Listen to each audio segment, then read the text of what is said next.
Bienvenida, bienvenido a esta nueva exploración. Hoy nos metemos en una situación, bueno, de esas que casi parecen de novela, ¿no? Pero es real. Una conversación privada entre dos líderes mundiales muy poderosos, captada, pues por un micrófono abierto por accidente. Imagina la escena.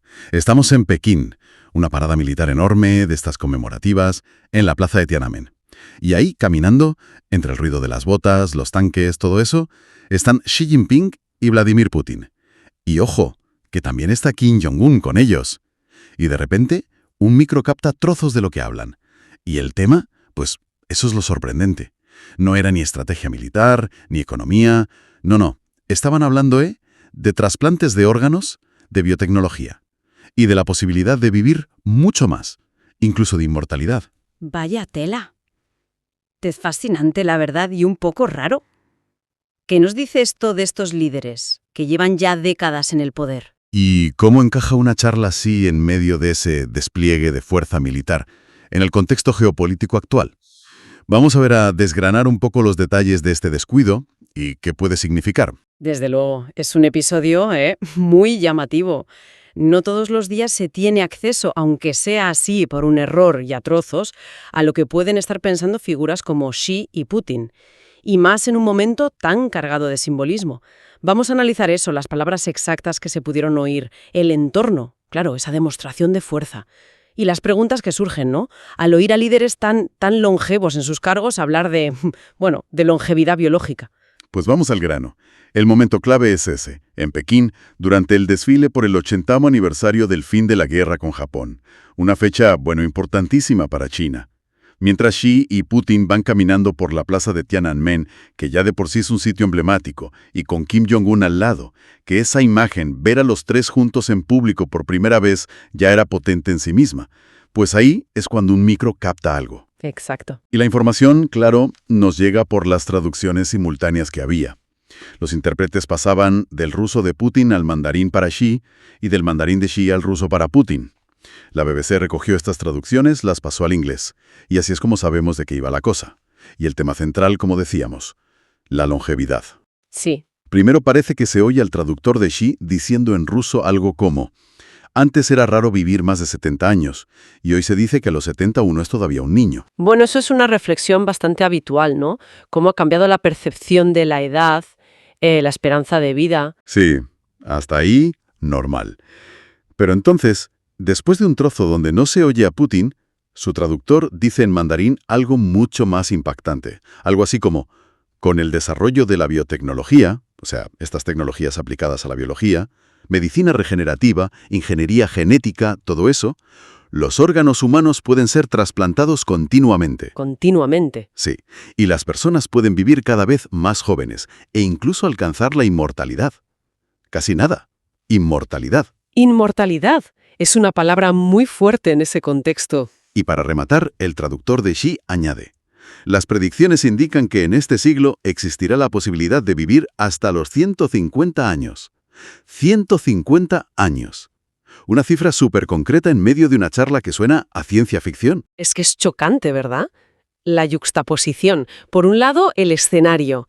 La plaza inmensa, los soldados, las armas, misiles nucleares. O sea, la máxima expresión del poder del Estado, del poder militar. Totalmente. Y ahí en medio, dos líderes, tres, hablando bajito a través de los intérpretes de cómo desafiar a la biología. Exacto.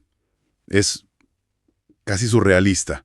En medio de esa demostración de poder tan calculada, tan pensada, surge este tema tan personal, tan futurista. ¿Qué hacemos con eso? ¿Es solo una anécdota curiosa o hay algo más? Yo creo que sí revela cosas, Sobre todo si piensas en quiénes son. Xi Jinping lleva ya 13 años al mando en China y cambió las reglas para poder seguir.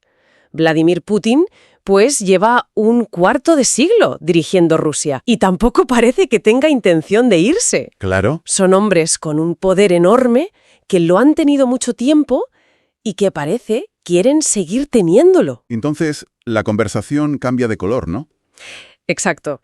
Desde esa óptica, hablar de alargar la vida tanto, de vivir más jóvenes, de llegar a los 150, pues deja de ser una charla de café sobre el futuro. Adquiere una dimensión muy, muy personal para ellos, quizás existencial. Están pensando en ellos mismos, en cómo la tecnología podría ayudarles a seguir en el poder más tiempo. No lo podemos saber seguro, claro, pero la pregunta está ahí. Es inevitable hacérsela. Y además, parece que lo de Putin no fue solo un comentario pasajero en ese momento. Mencionas que hubo algo después, ¿no? Sí. La agencia estatal rusa, TASS, recogió unas declaraciones suyas después del desfile ya para medios rusos.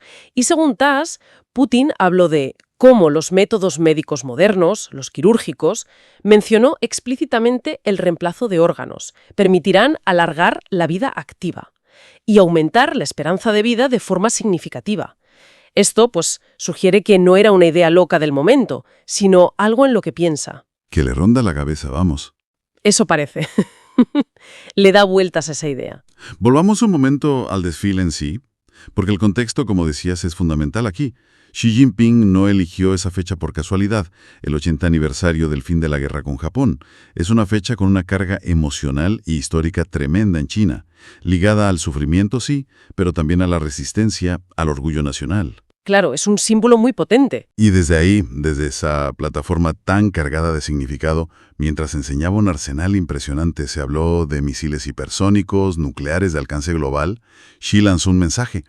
Dijo que el mundo se enfrenta a una elección entre paz y guerra. Un mensaje que suena un poco a Guerra Fría, ¿no? Y dicho desde una posición de fuerza muy clara. Totalmente. Y la puesta en escena no era solo el armamento, los invitados. Y sobre todo, como decías, ver a Putin y a Kim Jong-un ahí junto a Xi, de forma tan destacada. Eso era un mensaje en sí mismo. Ver a los líderes de China, Rusia y Corea del Norte, juntos caminando por Tiananmen, por primera vez en público. Todo el mundo lo interpretó igual, una señal directa a Occidente. Como la foto de un eje alternativo formándose, ¿no? Exacto. No era solo recordar la guerra, era una proyección de poder muy estudiada, una declaración de intenciones sobre otro orden mundial, un mundo multipolar, o como mínimo, un mundo donde el poder no esté solo en el eje occidental. Y la lista de los otros invitados lo confirmaba. ¿Quiénes más estaban? Líderes o representantes de Irán, Pakistán, Vietnam, Zimbabue, Cuba, Venezuela, hasta 24 países, muchos de ellos con relaciones, digamos, tensas con Estados Unidos, o que simplemente buscan otras alianzas, diversificar. China lleva años intentando ser ese contrapeso a EUV, sobre todo desde la guerra comercial de Trump.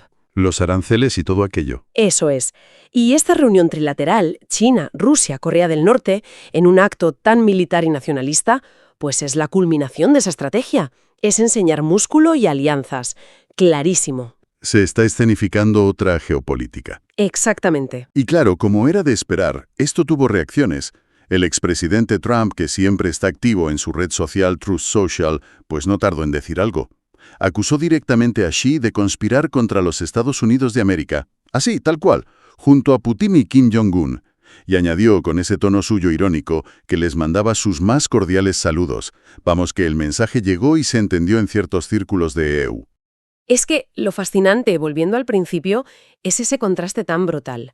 Por un lado, la geopolítica pura y dura. Desfiles militares, alianzas, mensajes a rivales, acusaciones de conspiración, el gran juego mundial a la vista de todos. Sí, el tablero mundial. Y por otro lado, casi como una nota al pie, captada por casualidad, esa conversación tan íntima, casi de ciencia ficción, sobre cómo la biotecnología podría hacernos vencer nuestras limitaciones biológicas, vivir mucho más, quizá para siempre.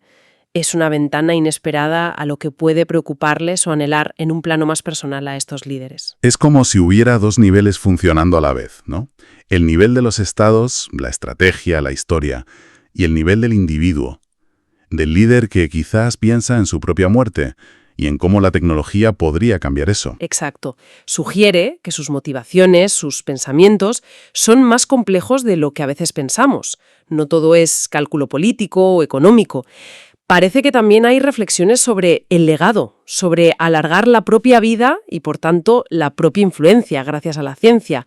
Es encontrar una dimensión muy humana, con miedos y esperanzas sobre la mortalidad, justo en el centro del poder más puro y duro. Y quizás esa reflexión sobre vivir más no está tan desconectada de la geopolítica como parece, ¿eh? Si un líder empieza a pensar que es realista vivir y gobernar, no sé, 30 o 40 años más, ¿no podría eso cambiar su forma de planificar a largo plazo? Es una pregunta muy pertinente.